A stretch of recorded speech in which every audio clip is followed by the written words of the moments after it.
Buenas noches, gracias por estar aquí. Estamos con Eduardo León Zamora y con Ajayu. Nos encontramos en la sala en donde se ha llevado a cabo una exposición que se llama Maestros Escritores. No sé si ustedes ya han venido a esta exposición, han venido acá. ¿Primera vez que vienen? ¿Sí? Muy bien, bienvenidas entonces. Esta exposición rinde homenaje al trabajo que han realizado maestros que se han dedicado también a la literatura y a la escritura y relacionándose con sus estudiantes en la escuela. Tenía una preocupación especial, ¿no?, por el trabajo que realizaban con ellos y también produciendo obras para ellos, ¿no? Entonces,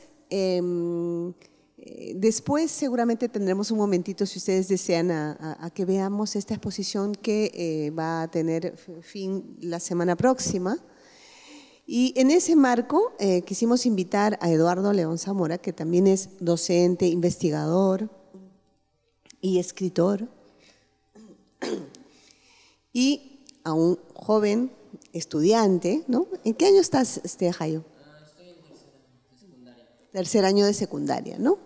Entonces, pero él tiene mucho que ver con el imaginario y el universo aymara en el cual se desarrolla la obra que Eduardo ha trabajado. Hoy día es especial también porque queremos nosotros mostrar la obra en la versión aymara. Inicialmente, esta obra fue publicada hace muchos años, en el año 95. En el año 95. Y no sé si ustedes la conocen, pero es una obra que ganó un premio muy importante, ¿no? Un premio latinoamericano, y también hay una lista, un catálogo que lo publica la Biblioteca Juvenil en Alemania, que hace de München. München, ¿no? Él sabe hablar alemán, yo no. Claro, ¿no? Claro, no puedo pronunciar. Internationale Jungbibliothek, ¿no? ¿No? Y ese catálogo seleccionó esta obra como una de las mejores del año 95 en el mundo, o sea, no es aquí y allá, en el mundo, ¿no? Entonces, nosotros como casa, en este marco, teníamos ganas de revisar y volver a ver esta obra que inicialmente fue publicada en castellano y en este formato, y luego Editorial Norma, una editorial que la publicó en 2 tomos, ¿no? Y le dio 2 títulos, pero diferentes a cada tomo, y esta es la obra, ¿no? Hay una anterior, ¿eh? Hay una anterior, a ver, cuenta. Es que cuando fue premiada la novela, en Colombia sacaron una edición. Entonces, esa edición allá fue distribuida en las bibliotecas, fundamentalmente de ese país, y fue la edición de la propia casa que convocó al concurso, ¿no? Y bueno, nosotros la hemos conocido recién esta obra la hemos conocido recién hace 3 años, y gracias a que conocimos a Eduardo, que es un docente y también era y es un gran amigo de una gran docente peruana que ya no está con nosotros, pero pienso que sí nos acompaña esta noche, que se llama Rita Carrillo. Y cuando él llegó a la Casa de la Literatura con este libro, yo leí lo siguiente.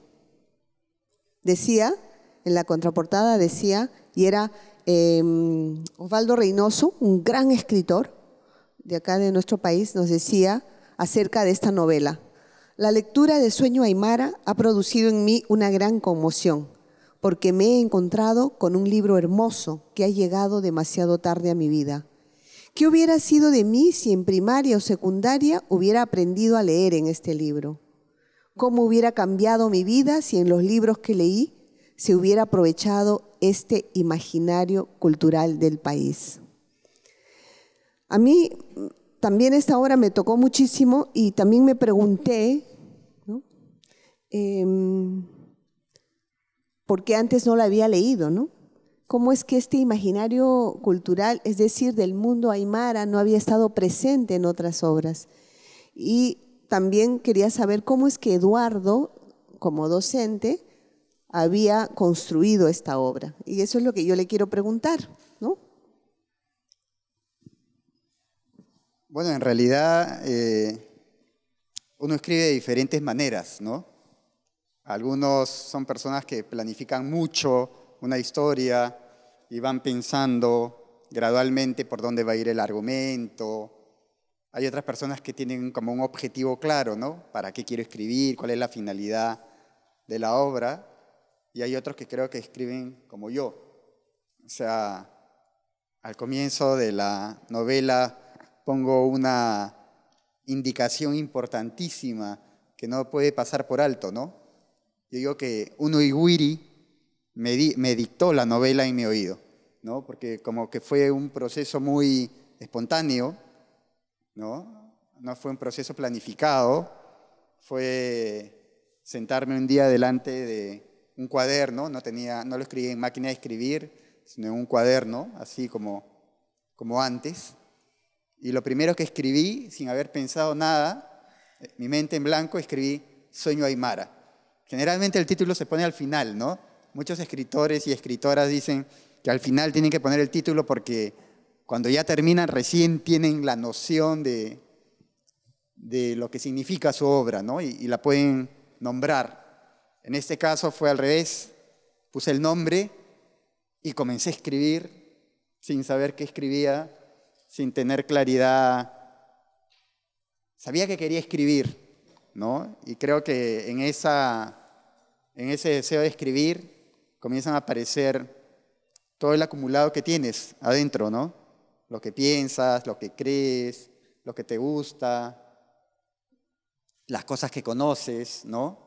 Y así, digamos, el tema de lo aymara, que era un mundo con el que yo tenía una relación de afecto muy grande por una historia personal, de pronto comenzó a surgir así a borbotones, ¿no? Y todos los días escribía un capítulo. Bueno, cuando la vean van a ver que los capítulos son cortitos, ¿no, Jayu? Cortitos. Pero al mismo tiempo, Eduardo, digamos, ¿cómo le llamaste? ¿En aymara qué dijo? ¿Uriri? Uigüiri, que significa un espíritu, ya, el uigüiri, del mundo aymara. Un ángel guardián, algo así. ¿Sí? ¿No? Sí, porque tenemos acá también personas que hablan aymara. Entonces, yo quería saber, tal vez no sea suficiente ese uigüiri, también tú tendrías alguna relación más allá de esa historia personal, porque en tu libro hay todo un universo que alguien que no conoce el mundo aymara no lo podría contar. O sea, ¿qué tiene que ver eso con una práctica de docente o solamente con esta experiencia personal? Bueno, ahí se cruzan dos cosas bien interesantes, ¿no? Claro, cuando ya comencé a escribir la novela y el animal cobró fuerza por sí mismo y más o menos ya entendía por dónde quería ir, entonces también fue necesario no solo apelar a lo que uno conocía de la experiencia, sino también a leer cosas del mundo aymara. Pero lo interesante fue que, además de la experiencia personal y el ir leyendo varias cosas sobre el mundo aymara, comencé a escribir cosas que amigos aymaras me decían, me dice, sí, está, claro, lo leyeron ya cuando estaba terminado. Me dijeron, claro, hay cosas, me decían, que sí son del mundo aymara, así que se reconocen ahí mismo, ¿no? Que es muy propio del universo aymara.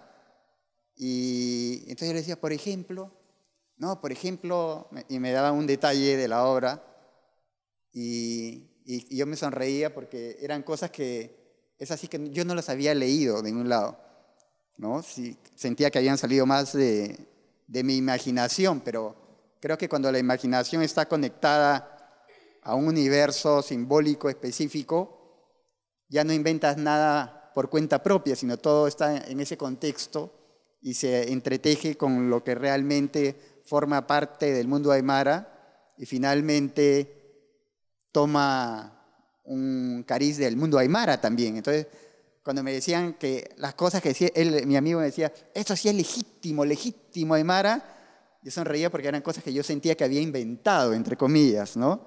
Y lo que yo había tomado literalmente, que sabía que era parte de la cosmovisión, me decía, no es aymara. Entonces era un poco así como contradictorio, ¿no? Porque las cosas que sí venían realmente del mundo aymara, a veces él no las reconocía como tal y se figuraba que yo las había inventado, ¿no? Que había puesto un poco de mi imaginación, así, que se había desbordado más allá del universo aymara, ¿no? Sí. Bueno, nosotros tenemos aquí a Hayu.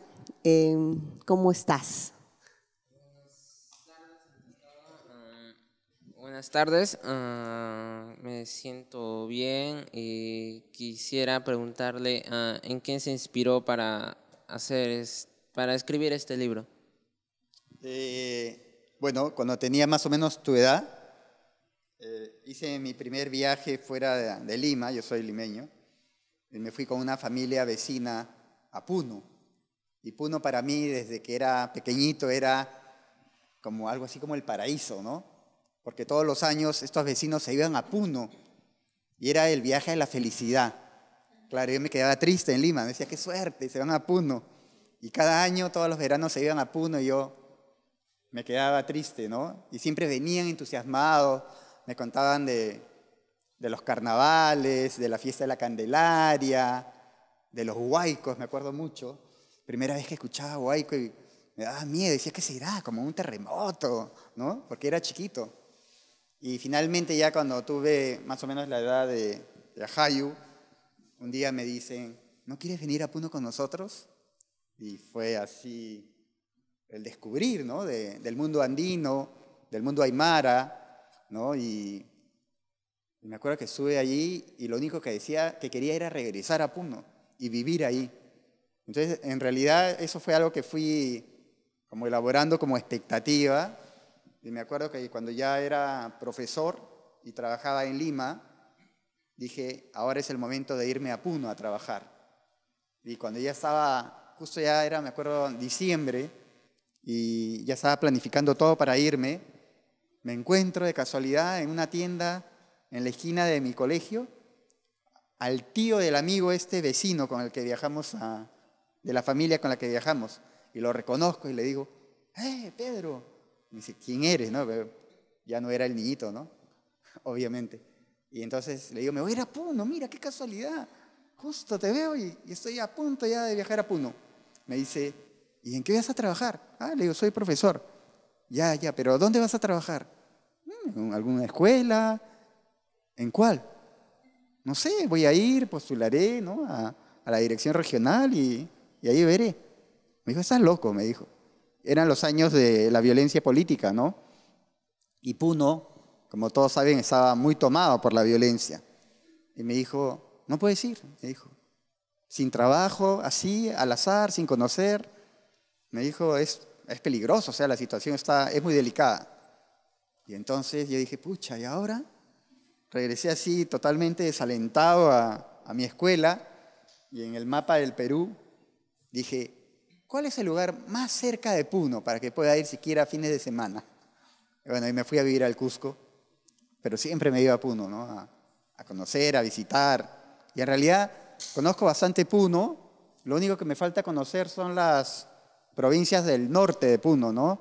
Sandia, Carabaya, que son las provincias amazónicas, ¿no? Que tienen mucho de Amazonía, aunque a la mayoría de peruanas y peruanos como que nunca nos suena un Puno amazónico, ¿no?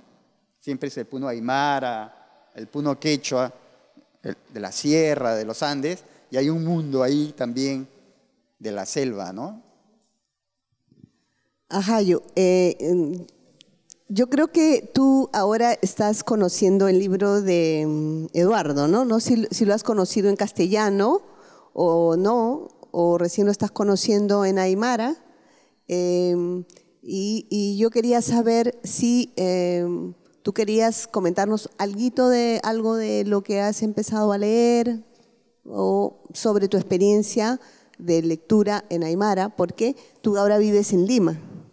Desde siempre, que nos cuentes un poquito como estudiante que habla aymara o que está, digamos, aprendiendo aymara y por qué, por ejemplo, ¿no? Bueno, yo estoy aprendiendo aymara porque son mis raíces, porque mis abuelos provienen de Puno y mi padre también, pero yo he nacido en Lima. Y como yo nací en Lima, mi lengua materna es el castellano y mi segunda lengua y la segunda lengua que tengo que aprender es aymara. Y estoy aprendiendo, ya voy 2 años aprendiendo aymara. ¿Y en la escuela tienen libros en aymara? No, no tienen libros en aymara, nomás en castellano. Por medio de mi papá, ya que mi papá, como trabaja en el Ministerio de Educación y ahí siempre producen libros en aymara para Puno, él siempre me los da para que yo lea y también participé en talleres que hicieron en Lima. Más, ¿Es fácil leer aymara? ¿Aprender aymara, leerlo? Sí, sí es fácil. A mí se me hizo fácil porque como yo ya, como me enseñé, como ya sabía un poco inglés, se parece un poco las pronunciaciones. ¡Hala! Qué bien, qué bueno.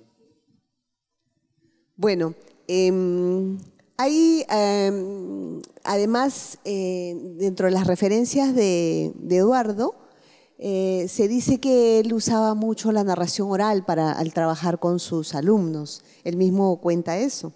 Yo encuentro que en la novela que tiene hay mucho de tradición oral. Él dice que algunas cosas ha inventado, pero se nota que hay un conocimiento de costumbres, de prácticas ancestrales que él va tejiendo con toda una historia muy hermosa de iniciación entre un grupo de niños, niñas o tal vez adolescentes, ¿no? Que van a ir creciendo juntos, pero atravesando una serie de dificultades con muchas de esas historias. También hay una serie de palabras que cuando uno empieza a leer se da cuenta pues que vienen de la lengua aymara y que le dan todo un universo. Yo quería preguntarle a Jayo, antes de que Eduardo nos cuente alguna parte, alguna de la historia, alguna parte que a él le haya gustado más o recordado, después seguramente lo haré yo. Si él recuerda historias aymaras, alguna historia, alguna creencia que tengas presente, por ejemplo, ¿no? Un cuento me recuerdo que estaba en un libro que trataba como de un demonio que se encontró que estaba lloviendo en una parte de la sierra y que un niño se refugió en un árbol.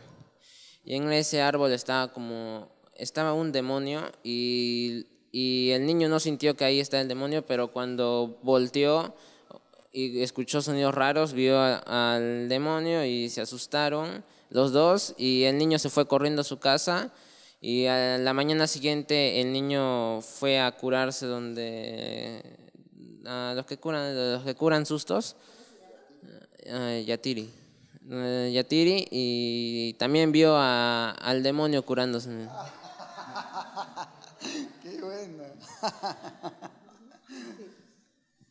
Sí. ¿Qué elementos de tu práctica docente han influenciado algún momento de tu escritura en este libro? Porque tú tienes momentos en la escuela, ¿no? Muy importantes que para mí solamente alguien que es docente y que conoce cómo se dan las dinámicas en la escuela lo puede contar. Entonces, según yo, hay momentos muy precisos, no sé si tú puedes evocarlo. Sí,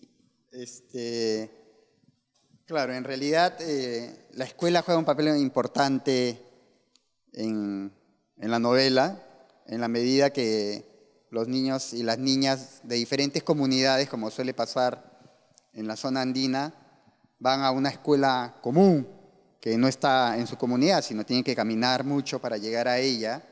Y como suele pasar en nuestro país, nos podemos encontrar con muy buenos maestros y maestras, pero también nos podemos encontrar con docentes que no tienen una relación positiva con sus niños y niñas y tampoco con la cultura a la que pertenecen, ¿no? Entonces, en el caso de la novela, hay dos personajes, un profesor que es entrañable, ¿no? Identificado con la cultura de sus niños y niñas, ¿no? Acogedor, que convierte la escuela en un espacio gratificante, ¿no? Y que la lengua aymara circula bellamente en todas las sesiones de clase, ¿no? Entonces, es como el sueño de la escuela ideal, ¿no? Lo que en el Ministerio de Educación, Moisés, se llama esa de la escuela que queremos, ¿no? La escuela que soñamos. Y es un poco la escuela E y B, ¿no? De educación intercultural bilingüe que soñamos. Y que, bueno, yo conocí además por mi trabajo. Pero en la obra se producen varios quiebres, ¿no es cierto? Y un quiebre que se produce es que el profesor un día ya no va más a la escuela, que es algo que también es muy común. Las escuelas en las zonas rurales, sobre todo alejadas, cambian mucho de profesores, ¿no? La rotación, que llamamos, es muy alta. Y de pronto tienes un profesor y no tienes que esperar hasta fin de año para tener uno nuevo, ¿no? Se fue, logró que lo trasladaran, o entró alguien que tenía título y te desplaza. Y en este caso entra una profesora que es la antítesis del profesor, ¿no? Y entonces desprecia la lengua aymara, ¿no? Enseña solo en castellano, cuando los niños y niñas casi no entienden el castellano, casi nada, eran niños y niñas de primaria. Y entonces sucede algo interesante, ¿no? Que el profesor y, bueno, la propia experiencia de vida de esos niños los ha empoderado con respecto a su cultura y a su lengua y a su orgullo. Y entonces se atreven a enfrentarse a la maestra, ¿no? Se atreven a poner en cuestión la forma como ella los trataba, ¿no? La forma en cómo despreciaba a la cultura aymara. Y es un momento interesante porque es un momento que, bueno, expresa el crecimiento de estos niños y niñas, ¿no? El crecimiento que todos queremos para nuestros hijos e hijas con respecto a sus culturas, ya sea quechua o ayánica, no sé, aguajún, aymara, ¿no? Queremos que nuestros niños y niñas se sientan orgullosos y que valoren su cultura, sus costumbres, ¿no? La lengua y todo lo que está, así como está haciendo Ajayu, ¿no? Que no ha vivido directamente en Puno, ¿no es cierto? Pero por la tradición familiar se va encariñando y él mismo, como ha dicho con mucha claridad, ¿por qué se interesan en lo aymara? Porque son sus raíces, ¿no? Y es muy bueno, o sea, si yo fuera a su papá, pucha, o su abuelo, que está acá, lo escucho y digo, wow, ¿no? Qué lindo, mi hijo orgulloso de sus raíces, ¿no? Tratando de reencontrarse a pesar de que es otra generación, seguro, y aprende inglés, ¿no? Y todo lo que ha dicho, ¿no? Me parece súper, ¿no? Y es cierto, la novela tiene conexiones con mi práctica como docente también, ¿no? Sí. Ajayu, ¿tú nos podrías leer un fragmento de la novela que tú elijas, la que tú... Ya. Ya, ya, yo voy a leer el primer fragmento, el primer capítulo de la obra Sueño Aymara, pero en Aymara. Takiniwa Hanirara Yatiña, Utaru Sarkasina, Kota Lakaru Sarapta, Sapa Urusa Wukama Yatitaptua, Huikusa Sararakiwa, Julia Kuyakakiwa Hani Sariti, Takini Piskaniwa Tayapampa Ukana Uthasipta, Haya Pachawa Suyapta, Haniwa Kuna Anatapti, Alikakiwa utasisip kayata yaka kurkup hirita. Akurusa lihusun su pi hirita. Hani ukaha umaruwa kuyanaka. Hurich susip hirita. Julia wali kuchi. Anata kaniriwa hupawa nanakaru pik tap hiritu. Hupaha hani kuna sanyiriwa, haniwa arhañañitiri yukayanakasa huparuwa iyapjirita. Haniwa sinti irhasiriti. Ukampachasa takikuna lurayapjiritu. Hortensia kuyakaja utapa haka saraskiri hataina. Ukata Julia lukta winituwa. Sabhituwa. Kutana hakis siñani. Sashama. Hortensia arkataña muniritaina. Mamapawa harkataina. Kuna anukarhamati humasti uka anata karana kipapa arkata sasina peke pautasa utaru hausantiritaina alwaskiwa. Junma yanapita sasawa siritaina. Julia hani maya katasa suita ritainati. Kuyi kanaki malkita taknama saraskakiritainawa amparanaksa kiutasisa. Haniti kilkaña pankatnakapa apaski sasawa Timoteo hilataja yakita hiskiritaina. Haniwa suma unjataiti apasirhamakiwa. Ukama Hortensia amtasiritaina ukata mainija unchukatawa takinama chaktiritaina. Haniwa tayapampa taki akchasa hani unchukipti. Ukamasa keta saraña. Yatiña utaru saraña takinaka unchukiritua. Kaya hutiwa. Sasawa huikusa kuchisisa tuk nakiri. Wali kuchi akama arhatiri. Julia puriniwa. Takisa ukama istasina hani aruniwa sayarapjirita. Chuya Mariano siritwa kayachita muitasa. Takija kipajamankiwa sasa. Mariano hilataja mayampi muitasa kota unchukiskakiriwa. Julia sasawa archukiri. Nanakaja mayampi unkatasipjirita muy harata. Ukata larurasipjiritua. Machatatacha Mariano sasawa Timoteo hilataja sauhayiri. Jota unchukistaja Julia haniwa hut karatkitakti. Huikuja haniwa haisariti. Jota tuki kusi nairapampi. Unchukiskakiriwa. Ukata peke altasina urakiruwa kiltasiri. Ukama lupirhama kilpisiri. Nanakaja sayarapjiritua haipurihiriwa. Keta yukayanakaja purin hiriwa. Wal haniwa hupanaja luk tasimpijiri. Ukata takiniwa tasipjiri. Nanakapsa sasa amuyashama. Maya akat hamata hani arhasisiwa. Yatiña utaru untata mis subjiri. Hani kipa untasisawa sarabjiri. Keta sata hutiri kampija nairat pacha unkatasipjirita. Ukata yatiña utaru. Atipasa puniwa sarabjirita. Tayapampa ukaja keta kitana sipana hayankiwa. Ukampachasa atitap punijiritua sapa kuthama.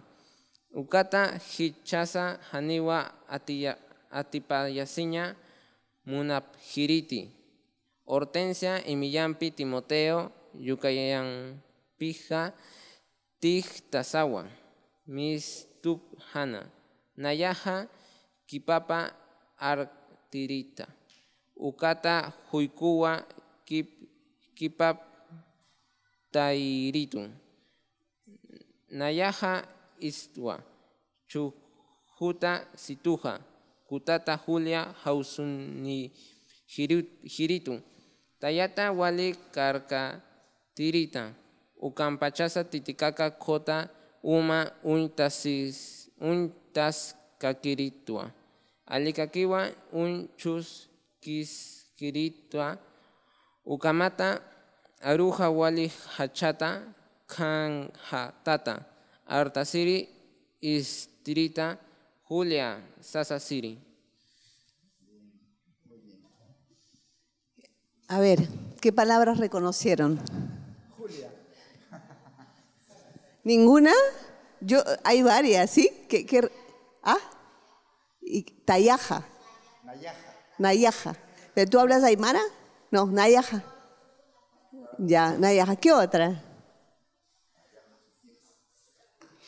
¿Qué otra? Mariano, ¿no? Hortensia. Claro, claro. Entonces, mire,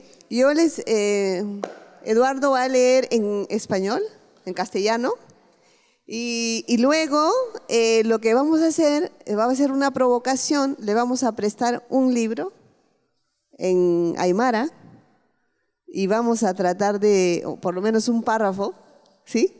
De escucharlo, ¿sí? ¿Sí? ¿Aceptan el reto? ¿Sí? ¿Sí?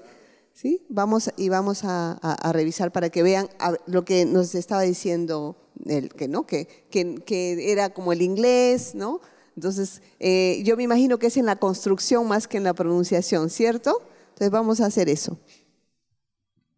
Bien. Sueño Aymara, capítulo 1. Todos fuimos hasta la orilla del lago antes de ir a la escuela, como todos los días.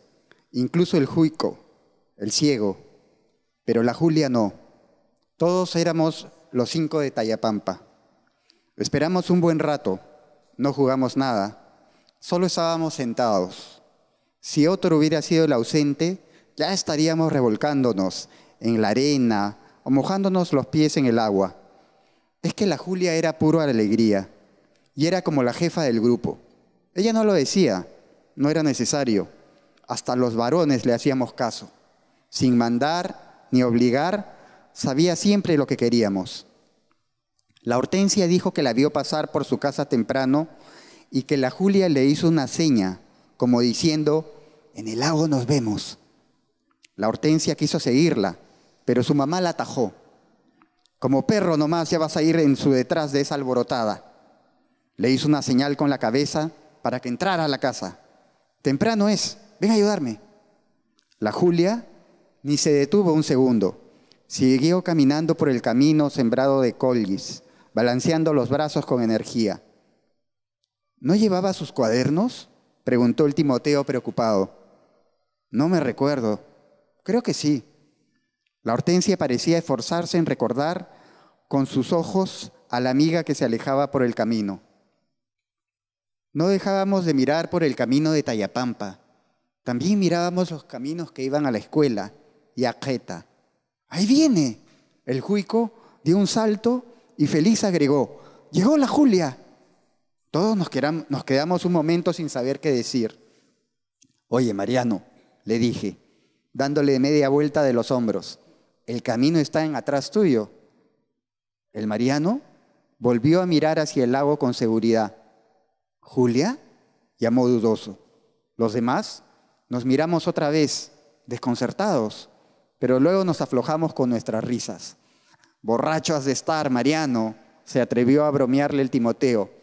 El lago estás mirando y la Julia no ha venido. El Juico no contestó. Siguió mirando el horizonte azul del lago con sus ojos blancos. Luego se acuclilló con la cabeza hacia abajo. Estaba como pensando. Los demás nos levantamos. Ya era tarde. Llegaban los chicos de Queta. Varios de ellos nos empezaron a señalar y luego todos se quedaron mirándonos, como asegurándose de que éramos nosotros. Sin ponerse de acuerdo, salieron disparados con dirección a la escuela, sin mirar siquiera si es que lo seguíamos o no. Con los de Queta teníamos una rivalidad antigua y una de nuestras guerras era la de quienes llegaban primero a la escuela. Tayapampa estaba más lejazos que Queta, pero siempre llegábamos primero. Bueno, casi siempre. Esta vez no queríamos dejarnos ganar tampoco. La Hortensia y el Timoteo partieron a la carrera. Yo iba en su detrás, pero el Juico me detuvo. Yo la oí, me dijo en voz baja. Del lago nos llamaba la Julia. Mi cuerpo se estremeció de frío y volví a mirar la inmensidad azul del lago Titicaca. Sin saber por qué, de pronto, escuché mi propia voz en un grito largo y ronco. ¡Julia! Gracias. Bueno, hacemos la propuesta de invitarles a leer. Tú dices que... Ya, bien, bien. Bueno, para mí es bien importante que esta novela, que es sobre el mundo aymara y sobre el pueblo aymara, haya sido traducida a la lengua originaria de los aymaras, ¿no? Y el trabajo, quiero reconocer, fue hecho por dos maestros también, dos maestros que son mis amigos. Uno es Edgar Quispe, que es profesor, trabaja en una UGEL allá en Puno, y mi otro amigo es un gran profesor que trabaja muy lindo con los niños y niñas. Es el alter ego del profesor de acá, de la novela, que es Juan Mamani, ¿no? Ambos son dos profesores brillantes y comprometidos con el mundo aymara. Y yo creo que el hecho de que haya sido publicada la novela en aymara es una oportunidad muy buena para los niños, niñas, adolescentes de Puno y de otras regiones donde también se habla aymara, como Tacna, Moquegua, y todos los migrantes que hay de Puno en Arequipa, por ejemplo, o acá mismo en Lima, ¿no? Es una oportunidad para reencontrarse con su cultura, con su pueblo, y es difícil este reencuentro, ¿no? Porque yo recuerdo mucho, he trabajado en Puno también, que cuando hacíamos capacitaciones con profesores y profesoras aymaras, yo les decía, preguntaba, bueno, ¿quiénes hablan aymara? Todos y todas. Y después le decía, ¿y quiénes leen y escriben aymara? 1, 2. Y entonces yo me quedaba así sorprendido y le decía, ¿y por qué? Uno, oh, profesor, me decían, el aymara es muy difícil, me dice. No es como el castellano, no se puede escribir. Y yo, ¿cómo que no se puede escribir? No, es muy difícil, muy difícil. Y yo, pero si es su idioma. No, pues, pero no es fácil, así como el castellano. Y entonces, una vez le digo, a ver, díctenme algo en aymara, y yo escribo en la pizarra. Y entonces me comenzaron a dictar, y yo comencé a escribir. Me dictaban, escribía, y terminé, le dije, ya, listo, a ver, corríjame, ¿qué está mal? Ahí, una cosa, ya. Nada más, ya. ¿Cuántos errores tengo? 1 o 2 tal vez. Ya, le digo, ¿y cómo yo, le digo, que no soy aymara, puedo escribir? Ah, me dijeron, porque usted habla, pues, profesor, ¿acaso nos va a engañar? Vendrá de Lima, pero habla aymara. Le digo, no sé aymara. Qué mentiroso, me dicen. Si en la dinámica de presentación usted habló en aymara, me dicen. Y efectivamente, en la dinámica de presentación hablé en aymara porque simplemente repetí el saludo que 30 profesores hicieron antes que yo. O sea, ellos saludaron, dijeron su nombre y yo repetí simplemente Nayaja Sutija, Eduardo, Yatichiri y algunas cosas más. Trabajo en el Ministerio de Educación, pero todo en aymara. Dije, he repetido lo que ustedes han dicho. Le digo, y sé escribir, le digo, porque anoche en el ministerio, la profesora Nelly Ramos, ¿la conoces? Nelly Ramos, me senté con ella y en 1 hora me explicó cómo se escribía. Le digo, y miren, yo no hablo aymara, no soy aymara. Le digo, es facilísimo escribir aymara. Le digo, es una cuestión de voluntad, de interés. Y ustedes deberían ya soltarse y dejar de repetir ese rollo de que es difícil. No es difícil, ¿o es difícil? Escribir aymara yo todavía no aprendo. ¿Pero leer? Sí leo. Se puede leer. Entonces, bueno, entonces creo que es una oportunidad, ¿no? Para las maestras y los profesores para leer y hacer conocer a sus chicos más de la cultura. Claro, pero sí concordaría con que pueda haber alguna dificultad y ahorita le vamos a hacer el ejercicio para que vean, ¿no? No, yo sí pienso que van a leer y van a escribir. Y antes de pasar a esta dinámica, y si alguna pregunta también hay en el público, también para que se la puedan hacer, ¿no? A Eduardo, a Jayu. Esta obra en aymara es importante por todo lo que acaba de decir Eduardo, pero yo creo que también en castellano es importantísimo que sea leído por diferentes escolares del país, también en Lima, ¿no? Claro. Porque te abre a otro universo, a un imaginario que hace parte de nuestro país y que nosotros podemos a veces vivir de espaldas o no conocerlos. Como decía una colega mía, ¿no? Que está presente acá, Lorena Best, ya solamente al empezar a leer algunas palabras que existen en el libro, ya uno le siembra curiosidad, ¿no? El yatiri, que es el yatiri, tú has pronunciado el ciego, la imilla, ¿no? Uno va leyendo y hay un listado de palabras que aparecen en el lenguaje, en el texto en español, en castellano, que uno dice, mira, ¿no? Hay todo un universo ahí, ¿no? Los Laja, el Sahara, ¿no? Hay muchos nombres. Entonces, yo sí pienso que es una obra, yo te felicito, es hermosa, y como dice Osvaldo Reynoso, qué pena que llegue tarde a nuestras vidas, pero pienso que no es tarde para muchos niños ni jóvenes hoy día, y espero que lo conozcan, y por todo lo que dijo Eduardo, qué importante de tenerlo en lengua aymara. Entonces, si ustedes tienen alguna pregunta para ellos, yo les puedo hacer el micro y si no, hacemos el ejercicio. ¿Sí? ¿Tú les quieres brindar los libros? Sí. ¿Sí? Bueno, Eduardo, aquellos que quieran hacer…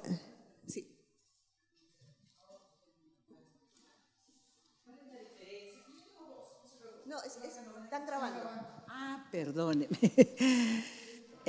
¿Cuál es la diferencia?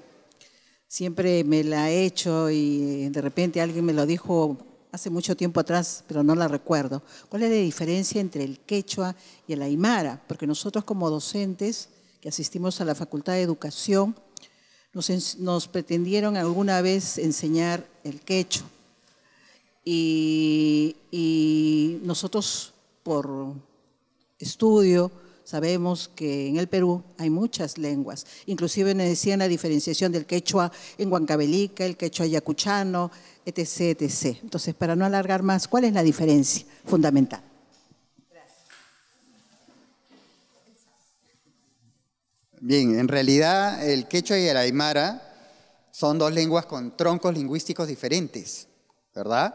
La lengua aymara es del tronco aru, ¿no? Y forma parte de la familia de lenguas que todavía existen en el Perú, que en la Sierra de Lima, que son lenguas aru, el jacaru y el cauqui, ¿no? Que son dos lenguas, una de ellas ya casi extinguida, el cauqui, y el jacaru, que ahora lo pueden escuchar en Canal 7, en una publicidad. Todavía se habla un poco más y se está tratando de recuperar. Entonces, esas son las lenguas aru. Lo que ocurre es que el aymara en nuestro país tiene una historia mucho más antigua que el quechua, ¿no? Hay un periodo de la historia prehispánica de expansión del idioma aymara casi por todo el territorio que ahora ocupa el Perú, ¿no? Y entonces uno puede encontrar en el norte, en el centro, ¿no? O sea, en zonas muy alejadas del altiplano, ¿no? Lugares donde los topónimos del lugar son de origen evidentemente aymara y dan cuenta de un pasado muy remoto donde el aymara o un proto-aymara tal vez era hablado por muchos pobladores en el Perú. Y aunque a algunos no les guste mucho, en realidad el origen del aymara no es, como todos creemos, más en la zona del Collao, más bien es el último reducto de esa gran expansión, ¿no? Y tal vez todavía se pueda hablar ahí porque se conservó más, porque fueron los últimos hablantes de toda esa onda expansiva, ¿no? Y que atesoraron la lengua y la han mantenido por siglos hasta ahora, ¿no? Incluso algunos se atreven a decir que el origen de la aymara puede estar por las sierras de Lima, ¿no? O no, otra vez el centralismo. Pero bueno, así puede ser la historia, nadie puede dar fe precisamente, pero hay algo bien interesante, que la estructura de ambas lenguas tienen muchas cosas en común, ¿no? Y por ejemplo, un lingüista muy conocido, Cerrón Palomino, un estudioso del quechua, pero también del aymara, escribió un libro de análisis lingüístico que se llama Quechumara, ¿no? Y se llama Quechumara precisamente porque él afirma y demuestra en esta obra de análisis lingüístico que el quechua y el aymara tienen una relación simétrica en términos estructural, ¿verdad? Ahora, en términos ya, digamos, de léxico, semántico, son muy diferentes, pero lo que ocurre es que la convivencia durante tantos siglos de estas dos lenguas ha hecho que haya muchas palabras del quechua en el aymara. Entonces, muchas veces una persona quechua puede reconocer algunas palabras, ¿no? Pero son dos lenguas muy distintas en términos, digamos, de cómo suena la fonética, ¿no? El léxico, sobre todo, es muy distinto, ¿no? Pero si uno aprende quechua, digamos, creo que es más fácil detectar ese parecido si estás afuera.